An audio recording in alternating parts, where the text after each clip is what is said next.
констатирам дека собранието не изгласа недоверба на владата на Република Македонија. На гласањето спроведено 1 час пред полноќ, само 40 опозицијски пратеници изразија недоверба во владата, со 2 воздржани и 62 против. Премиерот Заев покажа дека во собранието ужива еднаква поддршка како на почетокот од мандатот. Опозицијата тврдеше дека владата треба да падне, бидејќи за овие 10 месеци покажала неумење, партизирање на институциите и криминално владење. За екс-лидерот Никола Груевски, кој говореше последен, ова е трчи лажи влада која секому му ветува што сака да слушне, а ја карактеризираат серија скандали. Скандал е кога во преговорите со Грција ќе се доведете во ситуација да молите барем внатре во земјата да се нарекуваме со нашето уставно име. Тоа е скандалозно лошо преговарање.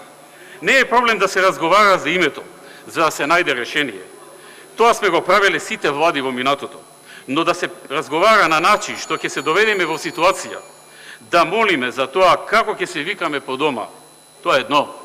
По 11 годишното уништувачко цунами следува година на економски раст, рече премиерот Заев и го испрати Груевски во минатото. Груевски, Македонија расчисти со тебе. Ти си минато, граѓаните така одлучија. Преговараме со близу 200 компании. И за оваа клима придонесоа новите политики што ги градиме за пријателство со земјите во регионот и насекаде по светот. Ние сме мала земја, само со пријатели и со добар амбиент ќе не биде и во делот на нашата желба за повисоки плати и во делот таа пуста бројка од 22,1% невработеност да ја симнеме на 5, на 6, колку што е во нормалните земји во Западна Европа.